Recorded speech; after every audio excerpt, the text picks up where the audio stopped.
KPBS On Demand is supported by Splatero, helping homeowners pay for home improvements by offering streamlined access to your home's equity with no additional monthly payments or new debt. Splatero provides a lump sum payment in exchange for a share of your home's future value. Pre-qualification available at splatero.com. Good morning. I'm Annika Colbert. It's Tuesday, October 19th, a sit-out protest. We'll have more on that next, but first, let's do the headlines.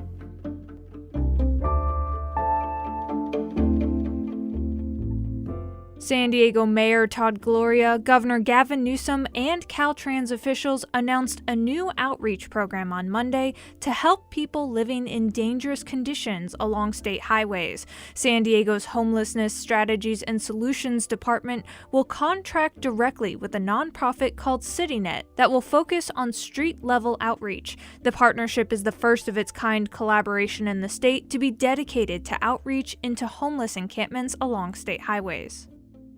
The California Senate's Appropriation Committee released a bill on Monday with more than $34 million in federal funding for transportation-related projects across the state.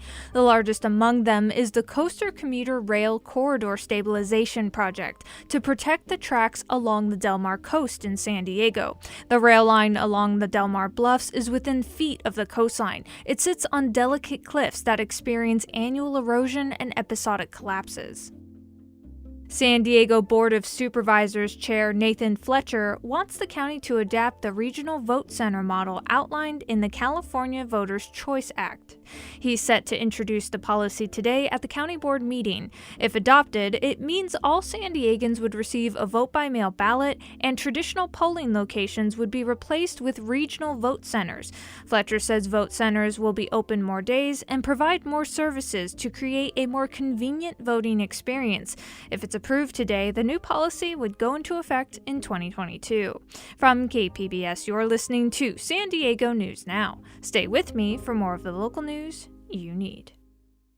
KPBS On Demand is supported by UC San Diego's Art Power, presenting cellist Joshua Roman, performing from his album Immunity, alongside music by J.S. Bach and more, Sunday, June 22nd at UC San Diego's Epstein Family Amphitheater. Reserve your tickets at artpower.ucsd.edu.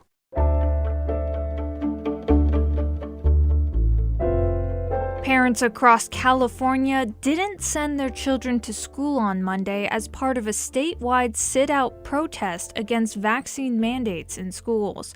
Here in San Diego, protesters gathered at Balboa Park. KPBS's Kitty Alvarado has that story. Let them choose! Let them choose! About 200 parents and their children gathered at Balboa Park to protest vaccine mandates.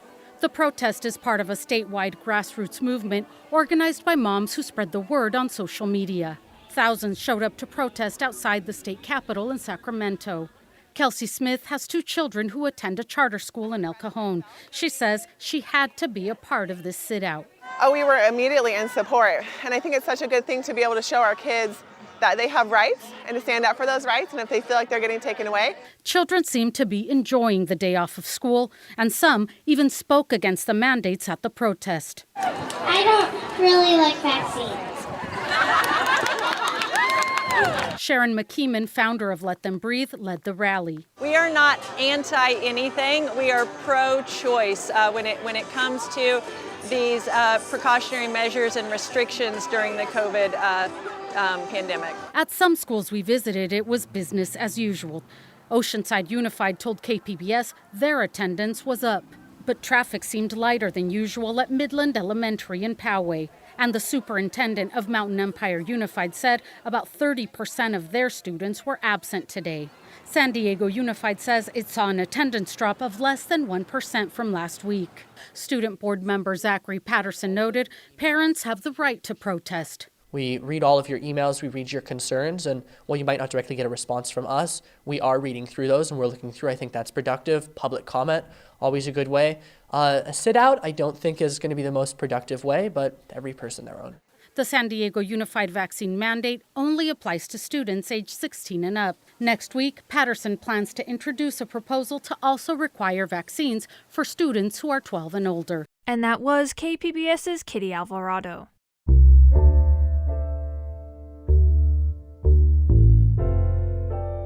Investigations continue into the oil spill off of Southern California's coast earlier this month. The Coast Guard has named a party of interest in connection to the spill. KPBS's Alexandra Ronhell has more. The U.S. Coast Guard says a large container ship was possibly involved in an anchor dragging incident back in January that damaged an underwater pipeline. The vessel's owners and operators, MSC Mediterranean Shipping Company, are named persons of interest in the incident. On Monday, a congressional field hearing was held to discuss the impacts the oil spill has had on businesses and wildlife along the coast. Although the estimated oil spilled is significantly lower than initially reported, California Congressman Mike Levin says communities were severely impacted. Tar balls that are likely caused by the spill have also been found as far south in my district as Oceanside, Carlsbad. And my fish sales at my fish market, once that was released, they dropped drastically, down 90%. Scott Brenneman, who runs a fish market in Newport, says his business, which sells and serves local seafood, has taken a hit. I'm not sure how long this is going to last. I'm not sure how the public's going to respond to it long term, if they're still going to have some fear that the fish is contaminated. Michael Sicardi with the Oiled Wildlife Network says wildlife was also affected. Tonight, we've collected 32 live oiled birds, 67 dead birds, 5 mammals, and 14 fish throughout the region. Sicardi says it could be months until we see the full impacts of the spill. On Tuesday, the Huntington Beach Council is expected to vote on a permanent ban on any new offshore drilling. They're hoping action taken locally will help protect Southern California's coast. And that was KPBS's Alexandra Ronhell. Last winter, a severe COVID-19 surge overwhelmed some California hospitals and led to thousands of deaths. Cap Radio's Sammy Kayola says experts are cautiously optimistic that won't happen again. Colder weather means more people spending time indoors and traveling and gathering for the holidays. But nearly 68% of Californians are now fully or partially vaccinated. And UC Berkeley epidemiologist Dr. Lee Riley says that could make a difference. The vaccines can blunt the surges from occurring. And so if you compare the different regions of the U.S., for instance, in California, we have a relatively high vaccination coverage, and we're seeing the impact of that. Vaccinated people can still spread the virus, so if you're gathering indoors with unvaccinated people, it's best to wear masks and keep your distance. Opening the windows can also help with airflow. Experts say the Delta variant is subsiding, but it's possible a new variant could emerge. And that was Cap Radio's Sammy Kayola.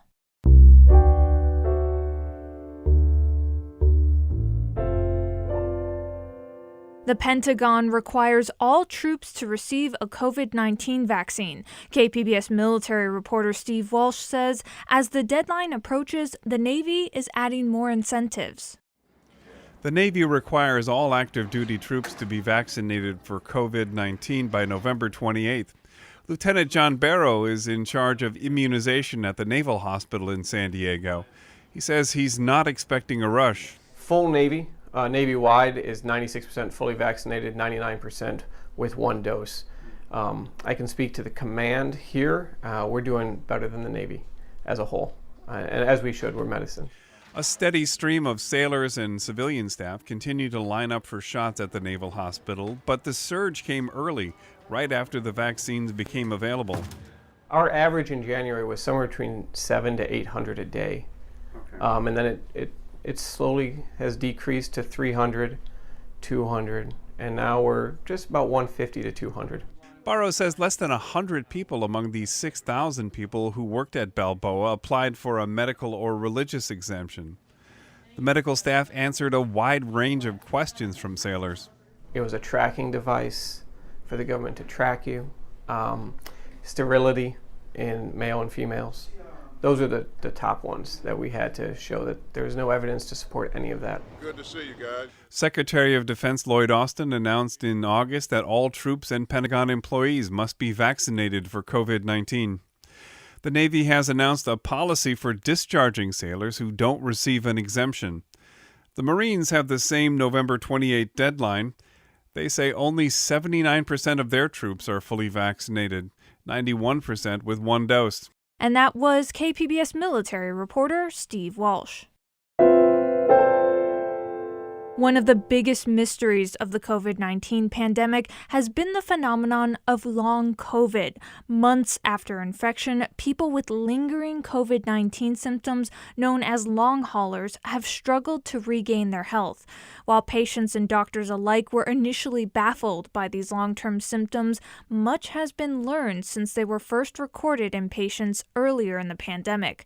Dr. Lucy Horton is an infectious disease specialist at UCSD who's seen the toll that long COVID can take on the body. She runs a clinic that specializes in post-COVID-19 care. She spoke with KPBS Midday Edition host Jade Hindman. Here's that interview. Do we know now why some people are afflicted with long COVID as opposed to others? It's really a great question, and I think it's one of the biggest challenges that we're facing is we still don't have a great sense of what predisposes some people to developing long COVID. And what we do know is that people who tend to have more symptoms during their acute infection tend to go on to develop long COVID, but there's so much left to be learned. What have you been seeing with your patients? I mean, what kinds of treatments work? Really, the treatments that work best are those that target specific symptoms that patients are having. For example, patients who may have developed asthma-like symptoms respond well to asthma medications. Patients who have difficulty with their heart rate and blood pressure, also known as autonomic dysfunction, they may respond well to medications specifically targeting that symptom. In general, what we think really works best and what we've seen in our patient cohort is rehabilitation is really kind of the best. That can take the form of pulmonary rehab, physical therapy, even cognitive retraining. Is there any kind of consensus as to what factors lead to long-term COVID symptoms? That is really such a great question, and it's an active area of research right now. The underlying pathophysiology or mechanisms driving long COVID are still unknown, but we do know that people with long COVID tend to have ongoing abnormalities in some of their immune and inflammatory responses, similar to what may be seen in chronic viral infections. We know that there is what we call endothelial dysfunction or disruption of the barrier of blood vessels, and that probably contributes to many of the symptoms as well. But I think the majority of us think that it's probably multifactorial and that there's many different things at play leading to all of these different symptoms. How have your patients emotionally processed having to deal with these symptoms for an extended period of time? It's really challenging. Many of the patients are facing a lot of emotional distress. Many of them have almost PTSD-like symptoms because they've really had a traumatic experience dealing with the chronic illness and the way that it's really impacted their lives. So caring for a patient with long COVID, it's really important to understand kind of their psychosocial stressors and offer them that type of therapy and emotional support resources as well. Is there any sense that long-haul COVID symptoms will one day go away? I'm optimistic that the majority of patients will have a meaningful recovery based on what we know of other kind of chronic post-viral syndromes from other types of viruses. But in reality, we just don't know for sure. And we know that some patients have had symptoms now for the better part of a year and a half with not a lot of recovery. And so there probably will be some who continue to have symptoms for the rest of their life. But since this is such a new virus and we've only known it for less than 2 years, it's really hard to say. Do we know what percentage of patients infected with COVID end up suffering from long-term symptoms? It's roughly 10 to 30%. And it tends to be more in patients who actually had milder COVID, who were not hospitalized, who are not in the ICU. Does vaccination lower the chance of long-haul symptoms at all? Really wonderful question. And there's some emerging research that vaccination may help prevent long COVID. There was recently a study published in the Lancet Journal of Infectious Diseases where they were actually looking at how vaccine would prevent breakthrough infections. But what's interesting is in monitoring the patient cohort, they tracked them out to a month after their infection. And they did find that those who were fully vaccinated, so had received both doses of the mRNA vaccine, were less likely to still have symptoms after a month. So that's suggestive that the vaccine does, in fact, help prevent development of long COVID. Does it have any role in the treatment of long haul COVID? This is, again, something that we're just getting kind of preliminary evidence of now. There's some emerging studies coming out showing that those who receive vaccination had a higher chance of having complete remission of their symptoms, about almost twice that of those who are unvaccinated. How has our understanding of how COVID can affect the body long term changed since the beginning of the pandemic? I think we know so much more about the myriad of symptoms. I think we're better able to diagnose it, better able to understand who may benefit from specific therapies. We're learning that COVID seems to unmask other conditions. And so we're seeing a lot of our patients now being diagnosed with things like asthma or reflux or apnea. So we're able to look for and ask the right questions to understand the whole range of symptoms that patients are having. And I think we know a lot more too about the role that rehab and therapy can play in this condition. But honestly, I still think we're at the tip of the iceberg in terms of the full knowledge and understanding of long COVID. That was Dr. Lucy Horton, an infectious disease specialist at UCSD, speaking with KPBS Midday Edition host Jade Hindman. Coming up, many teenage military dependents are struggling with their mental health. That's according to a survey conducted by teenagers themselves. I really had a hard time moving away. I really struggled with depression and had to end up going to a therapist and was sort of like, what is all this suffering for? Why am I being so sad? What is the purpose of this? We'll have more on that next, just after the break.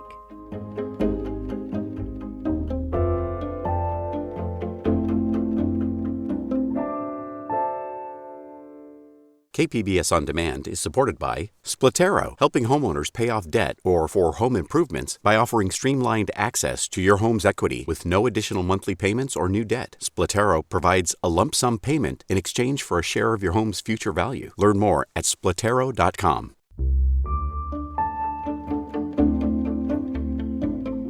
A new survey of more than 2,000 teenage military dependents shows their mental health is suffering. The survey was done by 2 teenagers who also created a group that aims to address feelings of isolation and depression in military kids. Ann Knigendorf reports for the American Homefront Project. I don't make a man. Elena Ashburn is 17 years old and has moved 7 times. Along the way, she figured out that music is a huge stress reliever, especially karaoke. Let's get down to business to defeat the Huns. Now Ashburn lives outside Fort Lauderdale, and her Army Colonel dad is about to retire. All the moving has been really hard, especially after she settled into a high school in Pennsylvania and suddenly had to move to Florida. I really had a hard time moving away. I really struggled with depression and had to end up going to a therapist and was sort of like, what is all this suffering for? Why am I being so sad? What is the purpose of this? I don't want it to be for nothing. She reached out to another musician friend whose family is deployed to South Korea. The two created Bloom, a military teen support organization. Matthew O is a 17-year-old percussionist and has moved 8 times. The survey that Bloom did in coordination with the National Military Family Association showed 42% of military teens reported low mental well-being and 45% reported moderate mental well-being. That leaves only 13% reporting that they're doing well. O says his family's most recent deployment was especially difficult. I moved to Korea 2 years ago, and that was kind of a dark time for me. And I was constantly wallowing in self-pity because of what I had left behind. But, he says, as a musician, he's quick to make friends and get involved. He's doing much better now. He's also the student body president at his high school on a U.S. installation in South Korea and keeps an eye on other students. If you have students coming in who don't feel welcome, who don't feel like they're being taken care of, you have a very negative environment, and it's very hard to bring people together in that way. Colorado Springs-based family therapist Lisa Collingridge saw exactly that. She got into the field of mental health 5 years ago after noticing a gap in services for her children who are military teens themselves. Her family has moved 7 times with her husband's military career. It's emotional dysregulation that they don't know how to manage, and they don't have anyone that they're connected with to help them navigate those feelings. She says that instability creates risk factors that can lead to a mental health diagnosis. That's bad for the kids and also the future of the armed forces. 65% of those surveyed said they intend to serve, compared to 14% of their peers in civilian families. If we eliminate those kids because they've gone through mental health problems that were a result of military lifestyle, what type of messages are we sending? The Department of Defense does have some mental health programs for military dependents, but Collingridge says they're not enough. As for what the general population can do, invite them to participate in the community. We love to say military kids are resilient, and they are, but I don't want them to have to be resilient. I want them to be taken care of. In addition to starting Bloom, Ashburn and O have also written and recorded a song about how it feels to move so often. It's called Uprooted and compares constant deployments to a monster uprooting a tree. And after the tree had been ripped up and hurled, it found itself standing in a strange new world. O and Ashburn use Bloom to create a sense of community through the web and social media platforms like TikTok and Instagram. Ashburn says they're trying to take the stresses and sad parts of military life and help them bloom into something prettier. And that was Ann Knigendorf reporting from Shawnee, Kansas. This story was produced by the American Homefront Project, a public media collaboration that reports on American military life and veterans. Funding comes from the Corporation for Public Broadcasting.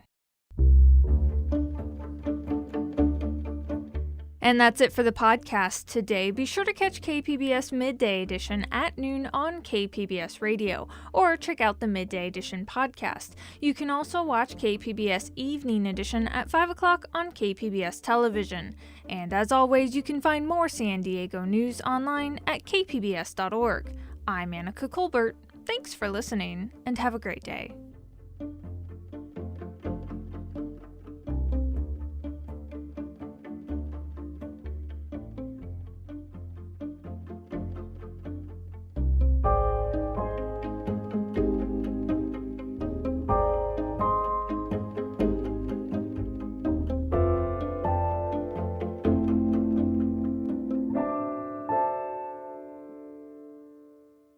KPBS On Demand is supported by UC San Diego's Art Power, presenting cellist Joshua Roman, performing from his album Immunity, alongside music by J.S. Bach and more, Sunday, June 22nd at UC San Diego's Epstein Family Amphitheater. Reserve your tickets at artpower.ucsd.edu.